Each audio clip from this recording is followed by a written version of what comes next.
Grab Summer by the Reins. Open your wagering account to receive a $125 bonus. Sign up now at tvg.com. Name a significant moment in horse racing over the past 35 years or so, and most likely the voice of Tom Durkin is attached to it. Coming down to the line, spine-tingling stretch line, the horse comes back! Oh my!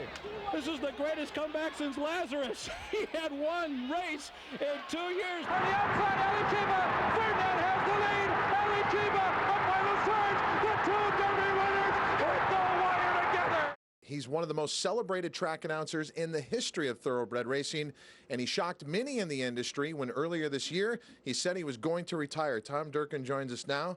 Yeah. Why now? Why are you retiring? Yeah, people weren't as shocked as my accountant was. He said, "What are you doing? You can't do this." I mean, was this something you had planned for a while? I was actually planning. My contract was to Labor Day 2015.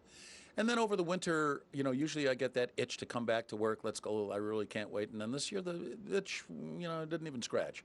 And I just thought about it. Well, maybe one more year would be 1 year too many. And I kind of got comfortable with the idea. And I'm very satisfied with the decision. 43 years is long enough to do anything. And we'll try something else. And here he is, the unconquerable, invincible, unbeatable Cigar! Personal Ensign, a dramatic finish, and here is the wire, and it is Personal Ensign there with winning colors in a photo. Well, my inspiration, no question about it, Phil Georgieff, the announcer in Chicago when I was growing up. 100 yards to come, and Dr. Fager is all by himself. 8, 9, Dr. Fager by about 10 lengths. I idolized Phil Georgieff. He was entertaining and fun and exciting announcer and very unique. I don't sound anything like Phil Georgieff, but I wanted to be Phil Georgieff. He certainly was my inspiration. But I learned a lot, too, from Dave Johnson when I was his assistant at the Meadowlands for 7 years for the Thoroughbred meet. A very class guy, and really learned a lot from him about how to be a professional and how to conduct yourself. And down the stretch they come. Unbridled takes command. What's it like to have people come up to you and recite your race calls? That's a little weird. There used to be a great bar across the street here. Esposito's was a great racetrack bar. And, so one day I go into the men's room and I'm standing there. And right up uncomfortably behind me comes a guy and starts announcing word for word the 1989 Breeders' Cup Classic. Coming to the final furlong, Sunday silence surges to the front. Blushing John trying to fight back. Easy goer with one final acceleration, and Sunday silence holds on, and he wins by a desperate neck. Okay. It can get a little weird, but it's really, people have had such really nice things to say. It's been a most gratifying period of my life here. It's really, really been great. How does a race call like that happen for you? Well, you just describe what's going on. My task is simple, and that is to appropriately describe the race. And you just stay in the moment. You don't get distracted by all sorts of different things. You just stay focused, look at the horses. And then you have certain things in your back here in your subconscious that are words to say and things that could happen, blah, blah, blah. And hopefully if they come up, then they'll be elocuted. Obviously, people have their favorite race calls of yours, but do you have one? Do you look back at a moment, even if it was a claiming race, not even on the biggest stage, where you go, wow, I nailed that one? Not really. I'm not a sentimentalist, as most horse players are.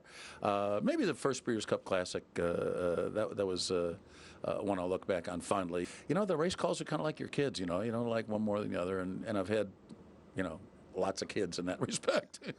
You're not afraid to have fun. So when an interesting name comes up, it's a panty raid at Saratoga, or ARG, playing with that. And Yankee Chief trails a tight pack, chasing ARG.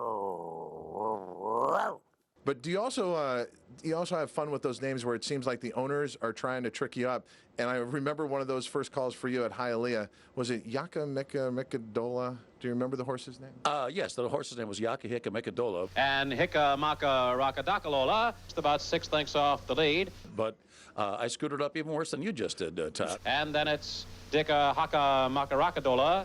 You have to be very careful when you inject humor into things. And the trailer is Dola Rolla Rolla Rockadaka Mola Hola. You have to really pick your spots carefully, and because people are betting. Horses in flight, down the back stretch in full competition. Nothing more beautiful, as you can see. Ooh, they're going fast, too. 21-1 for the opening quarter mile. Wish I could see it. But it is fun. It's entertainment. It's part of the game. And, when it's called for, again, appropriately, then I'll put it in. And as they turn for home, the leader is Do, Re, Mi, Fa, Sol, La, Ti, Do. When you walk out of that announcer's booth, is that the last time you're going to the racetrack? Will we even see you around the races anymore? I'll be a racetrack bum the rest of my life. How do you want Tom Durkin as the race caller to be remembered? A guy went to work, did his job, enjoyed his job, and a guy, I just hope everybody had as much fun with it as I did, and it's been a wonderful, wonderful career, literally a dream come true, and it's been an opportunity for me to live out a dream, and I can only wish that to anybody, that you find something that you really love to do it, and enjoy it. Here's the winner, desperately close.